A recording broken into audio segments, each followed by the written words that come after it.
नमस्ते दोस्तों, स्वागत है आपका उपागम एकेडमी पे। दोस्तों आज हम बात करेंगे फिजिक्स के अगले अध्याय में और आज हम बात करेंगे प्रकाश के प्रकीर्णन के बारे में। उससे पहले हमने प्रकाश का अपवर्तन पिछले क्लास में पढ़ा दिया है। किसी को कोई दिक्कत हो तो आप कमेंट करेंगे। कोई दिक्कत है दोस्तों तो आप कमेंट कीजिए उपागम एकेडमी के टेलीग्राम चैनल पे। आइए हमसे बात कीजिए, क्वेश्चंस पूछिए, सॉल्यूशन आपको जरूर मिलेगा। अगर वीडियो अच्छा लग रहा है आप तो लाइक कमेंट और शेयर जरूर करें। और दोस्तों आप सब्सक्राइब जरूर कीजिएगा, क्योंकि आपके सब्सक्राइब करने से ही हमारा मनोबल बढ़ता है और हम इसे और अच्छे से इम्प्रूव करके आपको पॉलीटेक्निक का हॉल सिलेबस, साथ में पैरामेडिकल का हॉल सिलेबस हम करवाने वाले हैं। मेरे साथ मेरा दोस्त है अजीत, वो बीएड पर आपको पूरा ध्यान दिया हुआ है। तो आपको ये तीनों के तीनों एंट्रेंस एग्जाम इस साल जो बिहार में होंगे वो कम्प्लीटली पास करवाए जाएंगे और रैंक आने की गारंटी हमारी है। आप जुड़े रहो, हम रैंक ला के दिखाएंगे।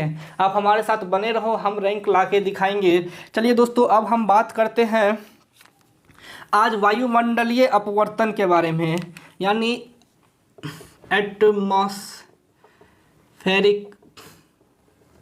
रिफ्रैक्शन के बारे में, वायुमंडलीय अपवर्तन के बारे में। तो अपवर्तन क्या होता था दोस्तों कि किसी भी मीडियम से किसी दूसरे मीडियम में जाना।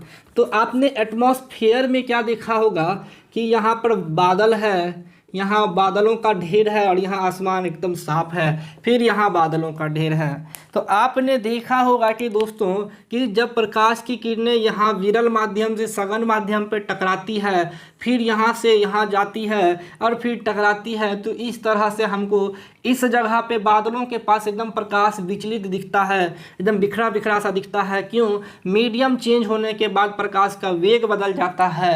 प्रकाश का वेग बदल जाता है। मीडियम क्या है? यह विरल है, यह सघन है। यानी दोस्तों हमारा एटमॉस्फेयर का जो डेंसिटी है वो सेम नहीं है, यह तो फिक्स हो गया। कहीं यह रेयर डेंसिटी में आता है, कहीं डेंसर एरिया में आता है। और इसीलिए प्रकाश का किरण, हमने बोला जब रेयर से डेंसर में जाते हैं तो वो अभिलंब की ओर झुक जाता है, बड़ा दिखने लगता है। इसीलिए एटमॉस्फेयर कभी कभी हमको एकदम खुला बड़ा दिखता है जब विरल हो, और एटमॉस्फेयर हमको एकदम चिपटा दिखने लगता है जब हमको बादलों से घेर दो। लगेगा कितना छोटा आसमान है, कभी कभी लगेगा बड़ा आसमान है। तो रीजन प्रकाश का अपवर्तनांक है, प्रकाश का अपवर्तन है, प्रकाश का अपवर्तन है। कहाँ, कैसा अपवर्तन? तो वायुमंडलीय अपवर्तन। एक क्वेश्चन एग्जाम में बहुतों बार पूछा गया है, रेलवे एसएससी में और पॉलिटेक्निक में भी, कि तारे क्यों टिमटिमाते हैं? Twinkling, twinkling of star, twinkle twinkle little papa, twinkling of stars, why तारे चमकाते हैं, तारे क्यों टिमटिमाते हैं, एकदम टिम टिम टिम टिम टिम क्यों करते हैं? जरा आपको पता है? या तारे वास्तविक स्थिति से आभासी स्थिति पे क्यों दिखते हैं? तो दोस्तों तारा, यह पृथ्वी का एटमॉस्फेयर है, पृथ्वी का एटमॉस्फेयर है जिसमें बहुत सारे गैसेज हैं, जलवाष्प है, बादल हैं। ये पूरा का पूरा डेंस एरिया है। क्या ऐसा एरिया है? डेंस एरिया है। और यहाँ पे दोस्तों तारों का समूह है, ये छोटे छोटे तारों का समूह है, ये छोटे छोटे तारों का समूह है। इन तारों से अगर कोई प्रकाश की किरणें निकलती है तो यह निर्वात में चलती है, और जैसे ही यह पृथ्वी पर प्रवेश करती है वे आ जाती है सघन माध्यम में, और यह अभिलंब से दूर जाने लगती है, अभिलंब से दूर जाने लगती है। मतलब यह रहता एक्चुअल है, लेकिन हमको यहाँ से दिखेगा और यहाँ दिखना चाहिए था। ये एक नंबर, ये एक नंबर। मतलब प्रकाश की किरणें एक्चुअल में यहाँ टकराई, दिखा यहाँ से। ऐसा क्यों हुआ? तो प्रकाश के अपवर्तन के कारण यह मीडियम चेंज हुआ। यह निर्वात था, विरल माध्यम, यह सघन माध्यम में आ गया, और सघन माध्यम में आने के कारण प्रकाश की किरणें जो इस आदमी को यहाँ दिख रही थी, यहाँ ना दिख के यहाँ से दिखा, क्योंकि ये प्रकाश की किरणें एक्चुअल में यहाँ ट्रांसफ़र हो गई। प्रकाश की किरणें एक्चुअल में यहाँ ना दिख के यहाँ दिखने लगा। ठीक है, तो ऐसा होता है अपवर्तन के कारण, वायुमंडलीय अपवर्तन के कारण। आज हम बात करेंगे प्रकाश के प्रकीर्णन के बारे में।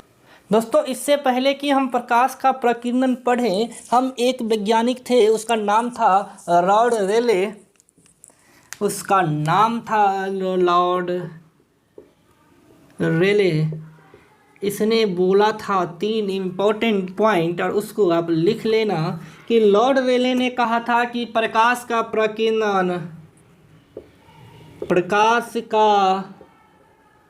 प्रकीर्णन वस्तु के रंग पर निर्भर करता है।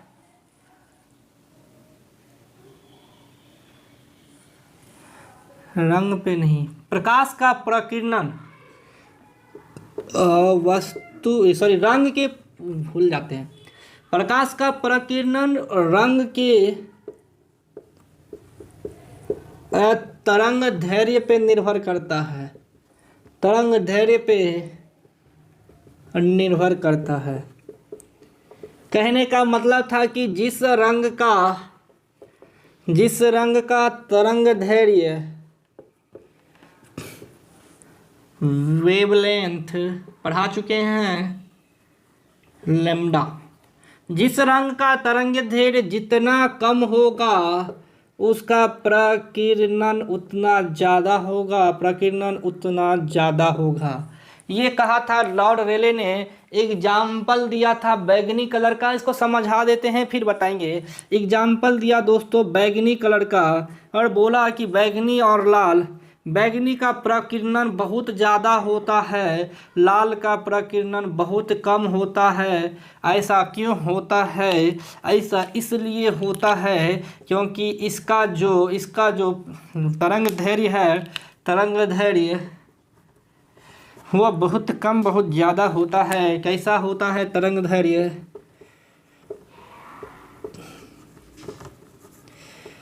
तो बैगनी कलर का तरंग दैर्घ्य बहुत कम होता है तो प्रकीर्णन ज़्यादा होगा। तो अगर हम प्रकीर्णन स्कैटरिंग को एस से डिनोट करें तो एस इन्वर्सली प्रोपोर्शनल होता है किसके? वेवलेंथ के। ये फॉर्मूला याद रखना, S is scattering of light, प्रकीर्णन। तो ये होता है आपका प्रकाश का किरण है, ये प्रकीर्णन। तो मतलब कहता क्या है, स्कैटरिंग क्या कहलाता है? चलिए अब हम आपको बताते हैं कि जब प्रकाश की किरणें किसी माध्यम से गुजरती है, जब प्रकाश की किरणें किसी माध्यम से गुजरती है और उस माध्यम में कुछ कण मौजूद हो, प्रकाश की किरणें किसी माध्यम से गुजरती है। मान लीजिए कि यहाँ पे बादल हैं और यह माध्यम से प्रकाश की किरणें गुजर रही है और यहाँ पे हमने बोला कि बहुत सारे कण हैं, पार्टिकल्स मौजूद हैं। अगर प्रकाश की किरणें किसी माध्यम से गुजरती है और वो किसी ऐसे माध्यम से गुजर रही है जहां उस माध्यम में कुछ पहले से पार्टिकल, चाहे धूलकण, चाहे जलवाष्प, चाहे बादल मौजूद हो, तो जब प्रकाश की किरणें इनसे टकराती है, यदि इन पार्टिकल का वेवलेंथ लाइट के वेवलेंथ के बराबर हो जाए, पार्टिकल का लैम्डा लाइट के लैम्डा के बराबर हो जाए, तो पार्टिकल से टकराने के बाद प्रकाश विभिन्न दिशाओं में फैल जाती है। इसे प्रकाश का प्रकीर्णन कहते हैं और इसी घटना के कारण हमको आसमान नीला, सूर्यास्त के समय और सूर्योदय के समय लाल दिखाई पड़ता है। मतलब है कि पहले तो प्रकाश के 3 नियम बोल दिए कि वह तरंग दैर्घ्य पे डिपेंड करता है, तो फिक्स हो गया।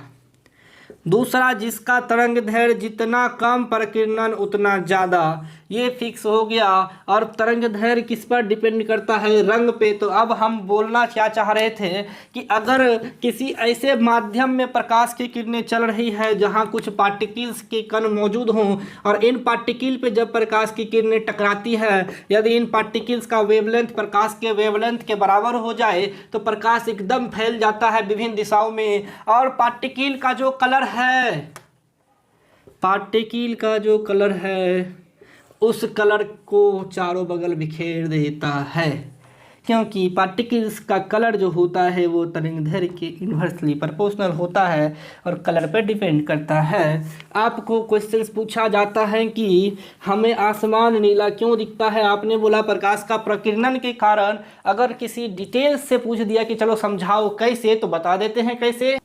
तो दोस्तों होता क्या है कि मान लीजिए कि यह हमने पृथ्वी का एक सतह बनाया है और यह पृथ्वी का वायुमंडल है, ये पृथ्वी का वायुमंडल है और हमें सूरज यहाँ चमकता हुआ दिखाई दे रहा है। और यह दोपहर का टाइम है और पूछा कि दोपहर के टाइम में आसमान नीला, सुबह के टाइम में आसमान लाल क्यों दिखता है। दोपहर के टाइम में आसमान नीला, सुबह के और सूर्यास्त के टाइम में आसमान उगते समय और डूबते समय आसमान लाल दिखता है, जबकि दोपहर के समय आसमान नीला दिखता है। तो दोस्तों आप जब तरंगदैर्घ्य पढ़े होंगे तो हमने बोला था कि लाल कलर का लैम्डा बहुत ज़्यादा होता है। आपने बोला कि सर वायुमंडल में जलवाष्प रहते हैं, जलवाष्प यानी कि जल के अणु बहुत मात्रा में, यही बादल बनाते हैं ना। जल के अणु बहुत मात्रा में रहते हैं कहाँ, एटमॉस्फेयर में। और जल के अणु का कलर क्या होता है, ब्लू होता है। और ब्लू का लैम्डा जो है रेड कलर से कम होता है। जब ब्लू का लैम्डा रेड कलर से कम होता है तो हमने बोला है कि स्कैटरिंग क्या होगा, इसका ज़्यादा होगा। इन्वर्सली प्रोपोर्शनल के कारण इसका स्कैटरिंग कम होता है, इसका प्रकीर्णन कम होता है। तो प्रकाश की प्रकीर्णन के वजह से जब प्रकाश का किरण दोपहर के समय इन जलवाष्प के कणों पे पहुंचता है तो इन जलवाष्प के कणों से टकराता है। और जब ये ब्लू कलर के लैम्डा के बराबर प्रकाश का कलर का लैम्डा हो जाएगा तो यह इसको विसरित करेगा, फैला देगा। और यहाँ पर खड़े आदमी को यह आसमान अब नीला दिखाई पड़ेगा, क्योंकि जलवाष्प के कण को, पार्टिकल को इसने फैलाया। यही प्रकीर्णन है। अब सवाल उठता है कि ठीक है, तो जलवाष्प के कण तो दिन में भी रहते हैं, रात में भी रहते हैं, तो सुबह और शाम को लाल क्यों दिखता है, सवाल उठता है। तो दोस्तों ऐसा इसलिए होता है क्योंकि दोपहर के समय सूरज हमसे सबसे नज़दीक होता है, जबकि सूर्य उदय और सूर्य अस्त के समय क्षैतिज मतलब नीचे की ओर सूर्य हमसे बहुत दूरी पे होता है। मतलब अत्यधिक दूरी होने के कारण जो लैम्डा का मान है, उल्टा बोल दिया मैंने, सॉरी। क्षैतिज से जब हम लोग सुबह के समय सूरज को देखते हैं तो उस सूर्य उदय और सूर्यास्त के समय यह क्षैतिज की ओर रहता है, मतलब हॉरिजॉन्टली रहता है। और क्षैतिज से होने के कारण सूर्य को के प्रकाश को बहुत कम दूरी तय करना पड़ता है। और कम दूरी तय करने का मतलब है कि लैम्डा का मान उस समय कम रहता है, इसीलिए स्कैटरिंग बढ़ जाता है। स्कैटरिंग बढ़ जाने के कारण हमें वह प्रकाश अब दिखेगा हमारे नेत्रों को जिस प्रकाश को उस समय सूरज निकलेगा। तो सूरज के उदय के समय जो सूर्य में 7 कण होते हैं, 7 जो क्या कहते हैं कलर होते हैं, 7 कलर में जिस कलर का जो प्रकीर्णन उस समय ज़्यादा होता है, जिसका रेंज ज़्यादा होता है, सूर्य किरणें स्पष्ट तप्त लाल होती है सुबह और शाम के समय। और इन किरणों पर, इस कलर पर जब हमारा क्या कहते हैं प्रकाश की किरणें टकराती है तो मानव नेत्र चूँकि इनको कम दूरी तय करने के कारण होता क्या है कि हमको तरंगदैर्घ्य घटाना था। अब देखो ये सूरज यहाँ पर है, अभी यह लैम्डा का मान घट गया है। लैम्डा का मान घट जाने के कारण इनिशियली वायुमंडल में जो सूरज का जो लाल तप्त रे है, इसको रेडिस को उसको प्रकीर्णित करने लगता है उदय और अस्त के समय, इसीलिए ये हमें लाल दिखता है। वैसे आपके एग्जाम के दृष्टिकोण से ये क्वेश्चंस अब 10th लेवल पे है, इतना इम्पोर्टेंट नहीं है, इसको इतना जोर नहीं दीजिए। खाली प्रकाश के प्रकीर्णन के कारण ही हमें ये लाल और ब्लू दिखता है, आसमान ब्लू दिखता है, जलवाष्प को ये प्रसारित करता है, लाल दिखता है सूर्य के तप्त लाल किरण को प्रसारित करने के कारण। अब आते हैं पूर्ण आंतरिक परावर्तन।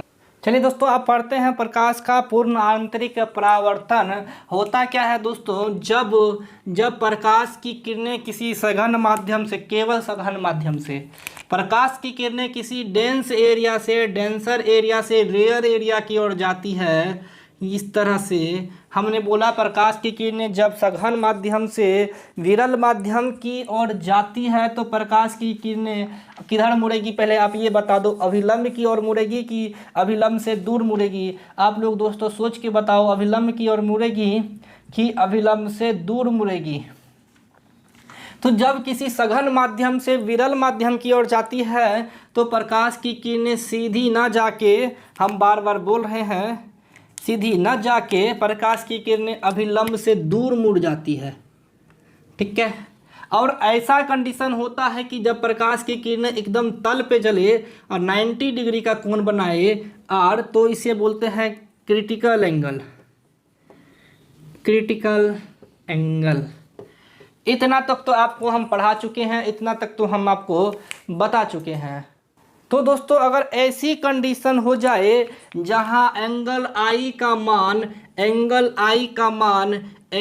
आर एंगल सी से, सी क्रांतिक कोण बोलो, एंगल आर भी बोल सकते हो, क्रांतिक कोण से एंगल आई का मान ज़्यादा हो जाए, अधिक हो जाए, तो इस कंडीशन में क्या होता है कि यह किरण वापस जहाँ से आई थी वहाँ को लौट जाती है। इसे बोलते हैं पूर्ण आंतरिक परावर्तन। मरीचिकाओं का चमकना। हीरा का ऐसा शेप होता है दोस्तों, हीरा का एक ऐसा शेप होता है जहाँ से प्रकाश की किरणें क्या होता है कि इधर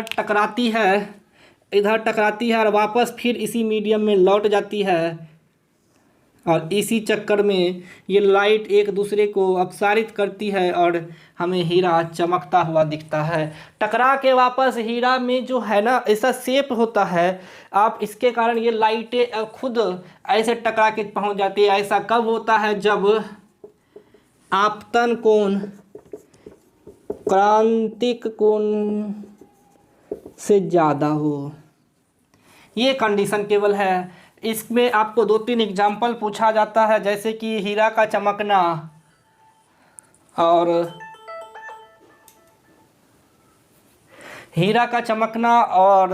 रेगिस्तान में